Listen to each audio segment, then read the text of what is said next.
Have you ever wondered why some people seem to have a magical ability to succeed at everything they touch? They start a business, and within 2 years they're making millions. They pick up a creative skill, and within months they're producing professional-level work. They enter a competitive field and rapidly rise to the top, while others with decades of experience remain stagnant. And you know what most people say when they see this? Oh, they're lucky. They have connections. They started with money. They have natural talent. You've heard these excuses 1,000 times. Maybe you've even said them yourself. But what if I told you that luck, connections, money, and talent are not the real differentiators? What if the secret these people possess is something entirely different?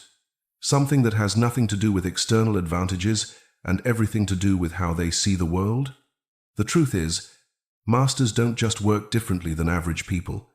They perceive differently. They've unlocked what the Japanese call mitsuke, the ability to see not just with the eyes, but with the mind, body, and spirit unified. This isn't mystical philosophy. This is a trainable cognitive skill that separates the amateur who knows techniques from the master who has transcended technique entirely. And, the most fascinating part, the ancient Japanese warriors created a systematic path to develop this ability. But here's the catch. Learning this system requires you to accept something that will shatter your ego. It will force you to admit that everything you thought you knew about learning, practice, and mastery might be fundamentally wrong. Before I reveal this complete system, I invite you to subscribe to the channel, hit the like button below, and tell me in the comments. What's one skill you're struggling to master despite consistent effort? Feel free to share. I genuinely love reading your comments and engaging with you. Now, let's dive deep into the ancient wisdom. Let me tell you about a young man named Kenji. He lived in feudal Japan during the Sengoku period, and from the age of 13, he had one burning obsession: to become a master swordsman. Kenji wasn't born into a samurai family. He had no connections to the warrior class, no private master to train him, nothing but an all-consuming passion that burned inside him like an unquenchable fire. While other village boys accepted their fate as farmers and merchants, Kenji spent every spare moment studying the way of the sword. He watched samurai pass through his village and tried to memorize their movements. He read scrolls about famous battles. He studied the writings of legendary sword masters like Miyamoto Musashi. By age 16, he could recite the principles of combat strategy from memory. He knew the names of every classical kata. He understood the philosophy of Bushido better than most young samurai. His theoretical knowledge was vast. But when he picked up a wooden bokken and tried to practice, something strange happened. His body wouldn't cooperate. The movements that looked so elegant when performed by masters felt clumsy and awkward when he attempted them. The sword felt heavy and unnatural in his hands. For 2 years, Kenji remained trapped in this paradox. The more he studied, the more he knew, but his actual skill barely improved. He plateaued at a beginner level while he watched others progress past him. One day, everything changed. Kenji was practicing alone in the forest when an old ronin appeared without warning. "You move like someone reciting poetry they don't understand," the ronin said. "You know the words, but you don't feel the meaning." Kenji felt embarrassment burn his face. "I have studied every scroll I could find, master. I know the techniques." "No," the ronin said firmly. "You know about the techniques. That is not the same as knowing them." The old warrior approached. "My name is Takeshi. I served 3 different lords before becoming masterless, and I see in you the same mistake I made in my youth. You are trying to learn the sword with your mind, but the sword cannot be learned this way." Kenji was confused. "How else can one learn except with the mind?" "That," Takeshi said, "is exactly why you're stuck. You think the mind is one thing, but the ancient masters knew that humans have 3 minds, not one, and mastery requires unifying all 3. Takeshi led Kenji to a clearing and sat down. "Before I teach you anything about the sword, you must understand the 3 minds. This knowledge has been passed down through generations of Japanese masters, but few in your generation understand it anymore. The first mind," Takeshi began, "is Shin, the thinking mind. This is the mind you have been using, the mind of logic, analysis, and conscious thought. It memorizes techniques and understands principles. This mind is essential, but it is not where mastery lives. He picked up a stick and drew in the dirt.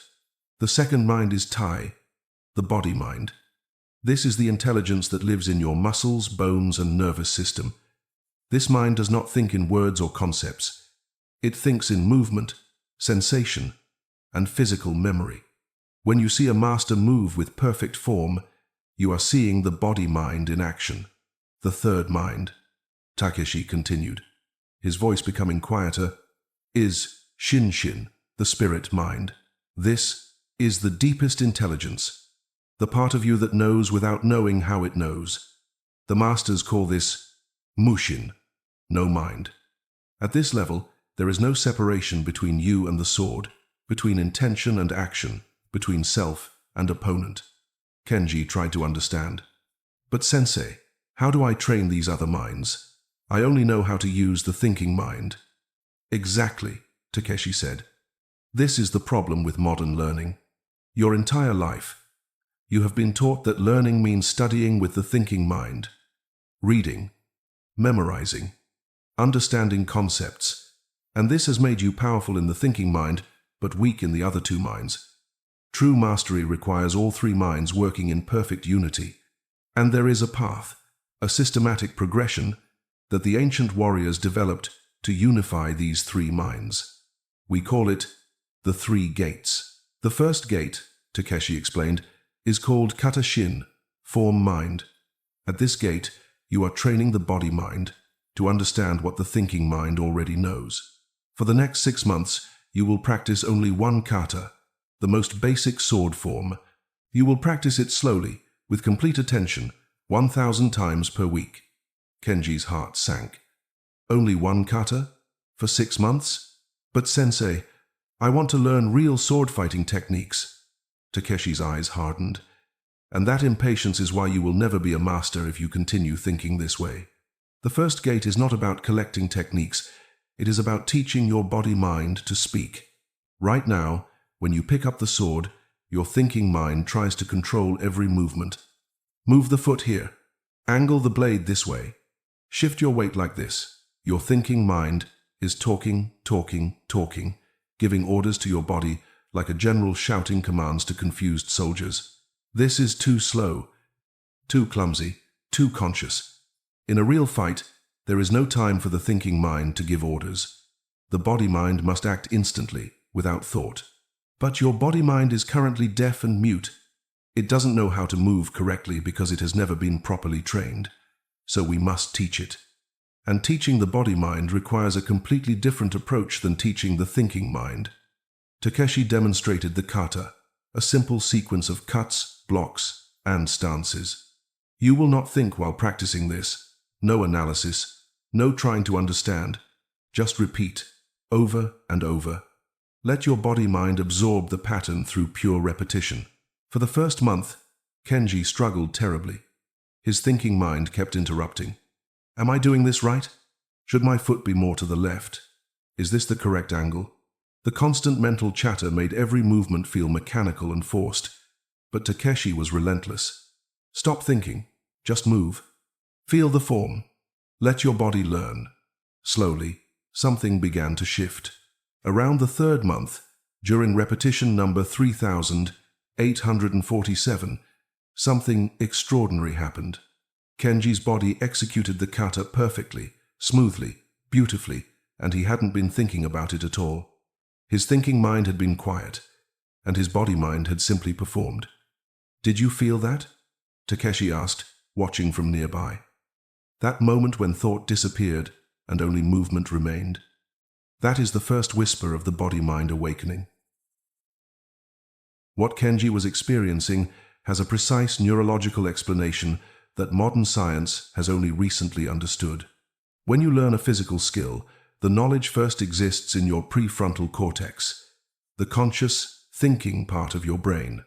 This is slow, requires intense concentration, and drains mental energy quickly. But with proper repetition, specifically 300 to 1,000 correct repetitions, something remarkable happens. The motor pattern begins transferring from the prefrontal cortex to the cerebellum and basal ganglia. These are much older, faster, more efficient brain structures that operate below conscious awareness. Once a skill pattern is encoded in these deeper structures, it becomes what neuroscientists call procedural memory or muscle memory. The skill no longer requires conscious thought. It happens automatically, fluidly, perfectly. This is what the ancient Japanese warriors understood intuitively and called body-mind. They didn't have fMRI machines, but they knew from centuries of observation that true skill lives below the thinking mind. But here's what most modern people never understand. This transfer from conscious to unconscious processing only happens with a specific type of practice. Not just any repetition works.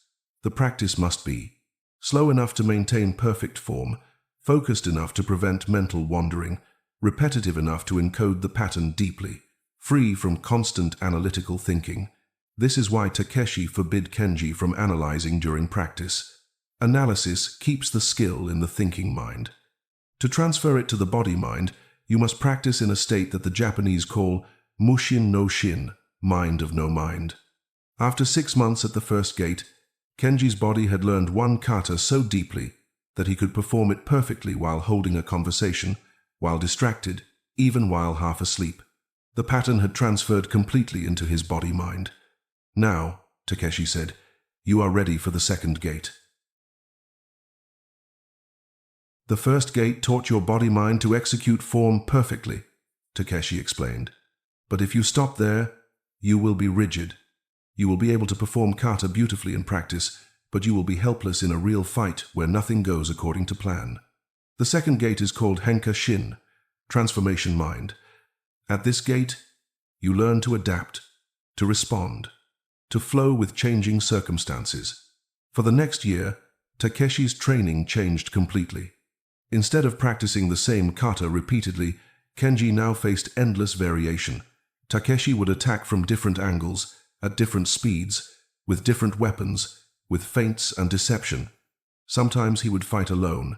Sometimes he would bring other students to attack Kenji simultaneously. At first, Kenji was overwhelmed. His body-mind knew the perfect kata, but real combat was chaos. Nothing matched the clean patterns he had memorized. Your body-mind speaks one language now, Takeshi said, after a particularly frustrating session. It knows how to say one sentence perfectly, but mastery requires your body-mind to become fluent, to speak 1,000 sentences, to create new sentences it has never spoken before. This is the purpose of the second gate. You are not learning new techniques. You are teaching your body-mind to improvise, to take the foundation from the first gate and adapt it infinitely. Takeshi introduced a concept that would change everything. Ma'ai, the concept of combative distance and timing. Most students think fighting is about techniques, Takeshi explained. Block this way, cut that way. But masters know fighting is about ma'ai. If your ma'ai is perfect, even a simple technique becomes devastating. If your ma'ai is wrong, even the most sophisticated technique will fail. Ma'ai cannot be learned by the thinking mind. It is too dynamic, too fluid, too contextual. Only the body-mind can perceive and respond to ma'ai in real time. For months, Kenji trained his body-mind to feel distance and timing. Takeshi would attack, and Kenji would practice responding with the minimum necessary movement. Not too early, not too late, not too much, not too little, just enough.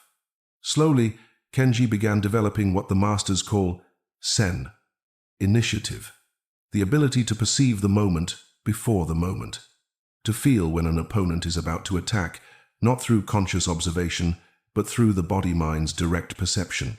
One day during training, Kenji blocked an attack he hadn't consciously seen coming. His body had responded before his thinking mind even registered the threat.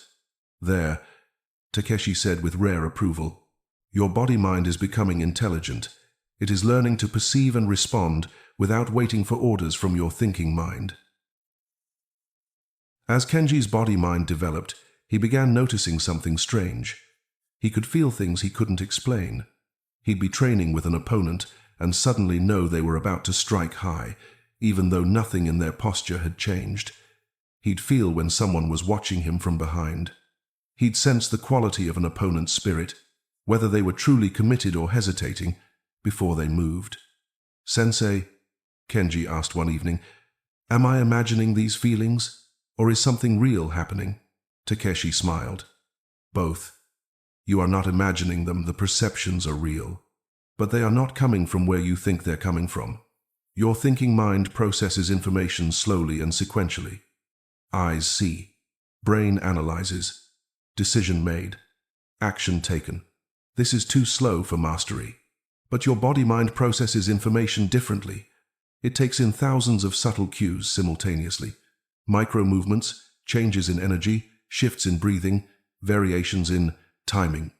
It processes all of this below conscious awareness and produces what feels like intuition or sensing. The masters call this ki, the ability to perceive and merge with your opponent's energy and intention.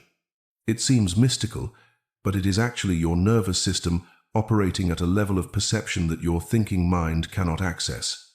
Takeshi explained something profound. In the second gate, you are training your body-mind not just to move skillfully, but to perceive deeply. The body-mind has its own intelligence, its own way of knowing. As it develops, you begin perceiving aspects of reality that were always there but invisible to your thinking mind. This is what neuroscientists call embodied cognition, the discovery that intelligence doesn't just live in the brain, but throughout the entire nervous system. Your body is quite literally capable of knowing things your conscious mind cannot access. Elite athletes call it being in the zone. Musicians call it flow, state. Warriors call it mushin, no mind. But all of these describe the same phenomenon, the body-mind taking over while the thinking mind becomes quiet. After 18 months at the second gate, Kenji had developed a fluid, adaptive fighting style. His body-mind could respond to any situation with appropriate technique. He had become what most would call an expert swordsman. But Takeshi said something that shocked him. "You are skilled now. Perhaps you are even expert level. But you are not yet a master. There is a third gate that only one student in 100 reaches, and entering it requires you to forget everything you've worked so hard to learn." "The third gate," Takeshi said, "is called Mushin, no mind. This is where the spirit mind awakens. At the first gate, your thinking mind trained your body mind. At the second gate, your body mind learned to adapt and perceive. But at the third gate, something deeper awakens, the part of you that is beyond both thought and body." Kenji didn't understand. "Sensei, what exists beyond thought and body?" "Presence," Takeshi replied. "Pure awareness, the witness, the part of you that is aware of thought, aware of body, aware of everything, but is not itself a thing. At the third gate, you stop using techniques. The techniques use you. Or rather, there are no techniques anymore. There is only perfect response to the moment arising spontaneously from emptiness." For the next 3 years, Takeshi's training became paradoxical. He stopped teaching Kenji anything new. Instead, he began removing things. "You think too much," Takeshi would say, stopping mid-practice. "Empty your mind. You're trying too hard," he'd say during another session. "Stop trying, just be." "You're still choosing techniques," he'd observe. "Stop choosing. Let the moment choose through you." This was incredibly frustrating. Kenji felt like he was going backward. When he tried to empty his mind, his thinking mind became louder. When he tried to stop trying, he was trying to stop trying, which was still trying. One day, after a particularly frustrating practice, Kenji sat in defeat. "Sensei, I don't understand. How do I stop my mind from thinking? Every time I try to empty it, thoughts appear."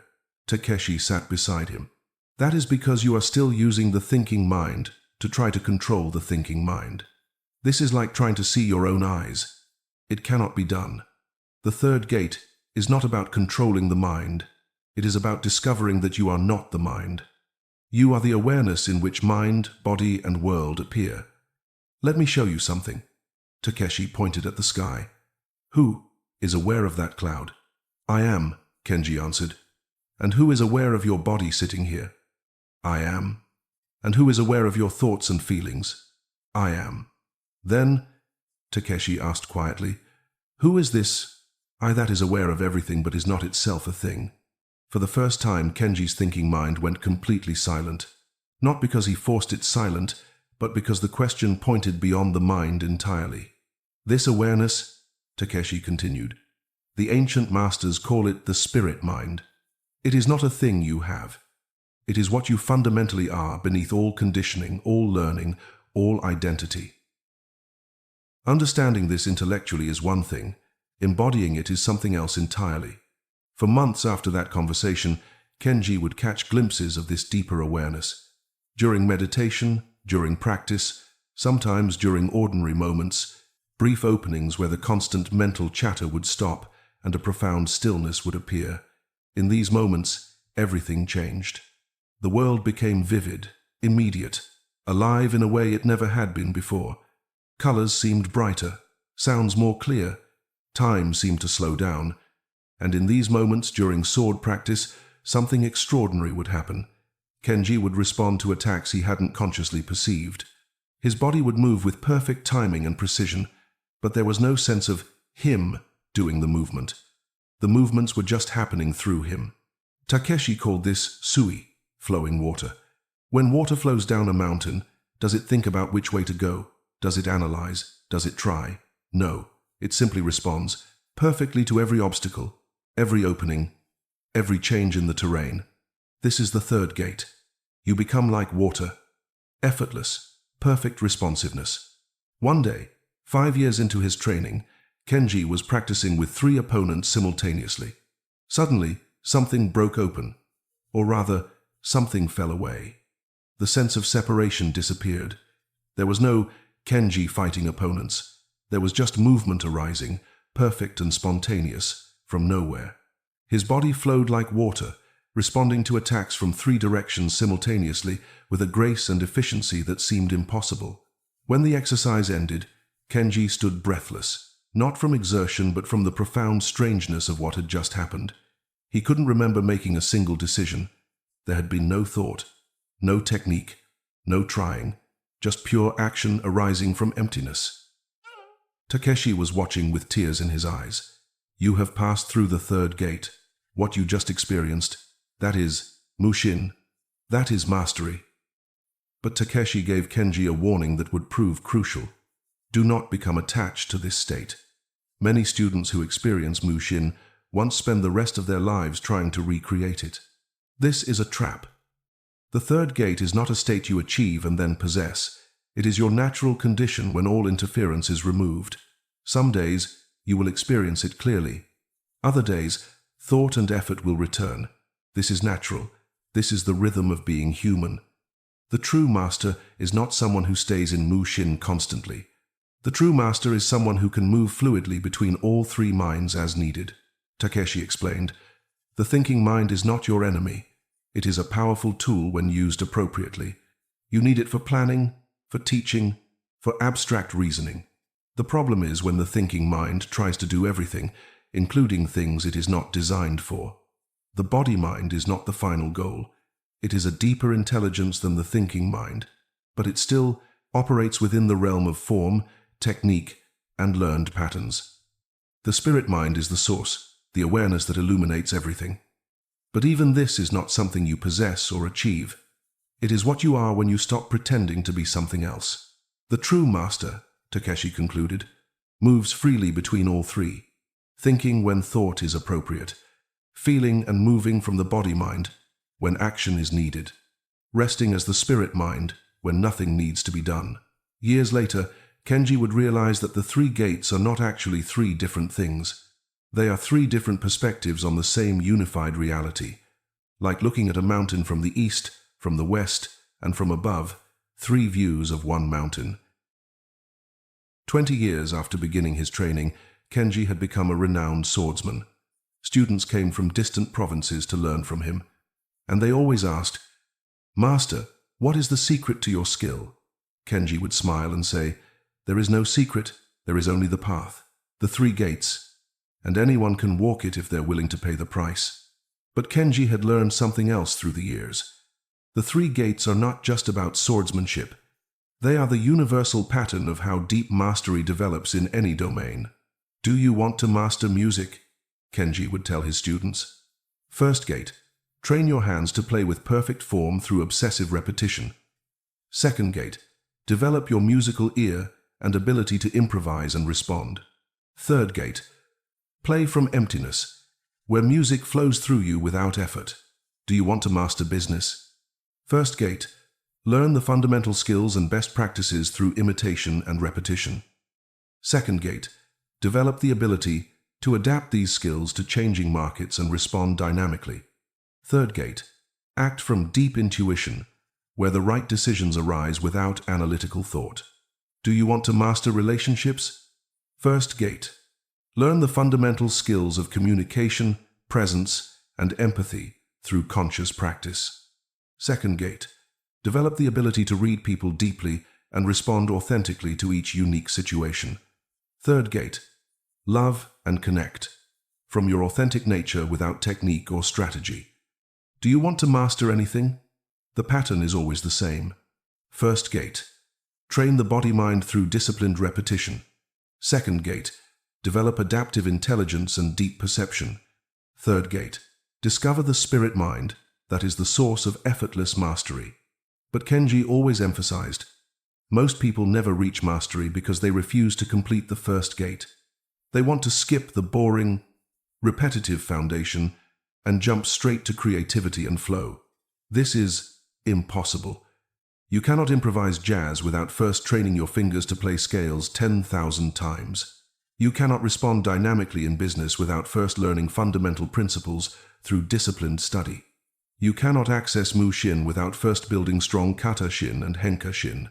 The path is long, the path is difficult, but the path works. It has worked for thousands of years, in every culture, in every domain. There are no shortcuts, there are only gates, and you must pass through each one. But Kenji observed something troubling about his generation and the ones that came after. A disease was spreading that made true mastery nearly impossible. People today, Kenji would say, suffer from what I call gate confusion. They mix up the gates. They try to practice first gate skills with a second gate approach. They try to force third gate experiences through first gate methods, and they remain stuck forever.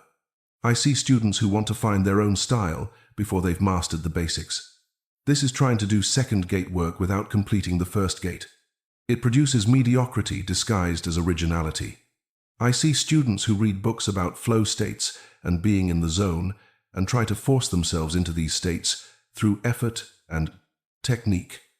This is trying to achieve the third gate through the first gate. It is using the thinking mind to try to reach no mind. It cannot work. I see students who collect techniques endlessly, always learning something new before mastering the last thing. They have hundreds of tools but cannot use any of them skillfully. They never complete the first gate because they keep abandoning it for novelty. The modern world, Kenji observed, rewards speed over depth, novelty over mastery, information over wisdom. This is why true masters are becoming rare. Not because people lack talent, but because they lack patience for the path. Social media has made this worse.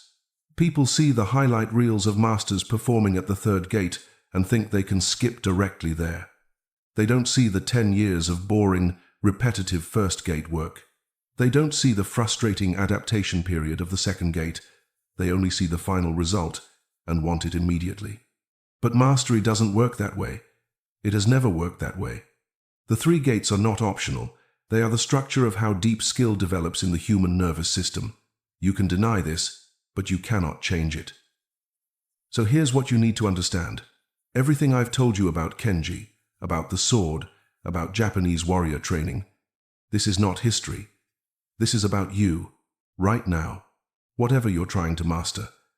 If you're stuck despite working hard, you're likely making one of 3 mistakes. First, you're trying to skip the first gate. You want results before building foundations. You want to be creative before being competent. You want to improvise before you can execute the basics perfectly. Solution: choose one fundamental skill in your domain.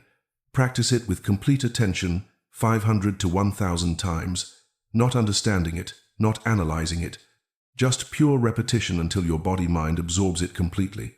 In programming, write the same basic algorithm 500 times until your fingers know it without thinking. In writing, rewrite the same paragraph structure 500 times until it becomes natural. In business, practice your pitch or core skill 500 times until it flows effortlessly. In music, play the same scale pattern 1,000 times until your hands move automatically. Second, you're trying to stay in the first gate forever. You're collecting techniques, memorizing information, but never developing adaptive intelligence. You know a lot, but can't respond dynamically to novel situations. Solution: once a skill is deeply encoded, you can do it while distracted, while tired. Without thinking, start introducing variation. Change the context. Add unpredictability. Force your body-mind to adapt. Face different opponents, work with different materials, solve different problems, respond to changing conditions. This is how your body-mind learns to improvise and flow. Third, you're trying to force the third gate. You're reading about flow states, trying to let go, attempting to trust your intuition, but you haven't built the foundation of skill that makes true effortlessness possible. Solution: stop trying to reach no mind. Instead, complete the first and second gates so thoroughly that the third gate opens naturally. You cannot force emptiness. You can only remove the obstacles that block it. The third gate is not something you achieve. It's what remains when you've built such deep skill that effort becomes unnecessary. Here's the exact practice protocol that Kenji taught to every serious student. You can start it today in whatever domain you're pursuing mastery. First gate practice. Months 1 to 6. Choose 2 to 3 fundamental skills in your domain. Practice each one daily with complete attention. Minimum 100 repetitions per day, per skill. No variation. No creativity. Just perfect repetition. Practice slowly enough to maintain perfect form. Minimize analytical thinking during practice. Track your total repetitions. Aim for 1,000 plus per skill. When you can perform the skill while distracted, you're ready for Gate 2 second. Gate practice, months 7 to 24. Continue daily practice of fundamentals, 50 reps each. Add variability, different contexts, changing conditions. Practice responding to unpredictable challenges. Study how masters in your field adapt and flow. Develop your perceptual sensitivity, your domain's eye. Begin combining skills in novel ways. Seek out sparring partners or variable practice conditions. When adaptation feels natural and intuitive, you're approaching Gate 3. Third gate opening, Year 3 plus. Continue all previous practice, but with less conscious effort. Add daily meditation or stillness practice, 10 to 20 minutes. Practice your skill without trying to practice. Let go of technique while maintaining skill. Rest as awareness during performance. Allow spontaneous action to arise without forcing. This gate opens when it opens. You cannot rush it. Critical. Reminders. Most people quit during the first gate because it feels boring. This is the test. Can you persist through boredom? Most people never leave the first gate because they keep adding new techniques instead of deepening old ones. Most people try to force the third gate through books and concepts. This never works. The gates are sequential. You must complete each one. There are no shortcuts. Kenji lived to be 78. In his final days, surrounded by his most devoted students, one asked, "Master, after a lifetime of training, what was the most important lesson you learned?" Kenji was quiet for a long moment, his breathing slow and peaceful. Then he spoke, "That mastery is not about becoming something you're not. It's about removing everything that blocks what you already are. The first gate teaches you form. The second gate teaches you adaptation, but the third gate reveals that you were never actually learning anything. You were just remembering what you always knew beneath all the conditioning. The thinking mind, the body mind, the spirit mind, they are not separate. They are three aspects of your one true nature, and when they unite, when they move as one, that is what the ancients called Shin Shin Ichinyo, mind, body, spirit as one.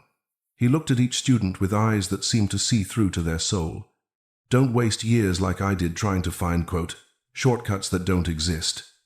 The 3 gates are the path. Not a path. The path. Walk through each one completely. Don't rush. Don't skip. Don't quit when it gets boring or frustrating. And here's what no one tells you. The path itself is the destination. You think you're walking toward mastery, but mastery is not waiting for you at the end. Mastery is happening in every repetition, every adaptation, every moment of awareness. You are already a master. You just haven't realized it yet. The gates are not obstacles, they are revelations. Each one shows you a deeper truth about who you really are.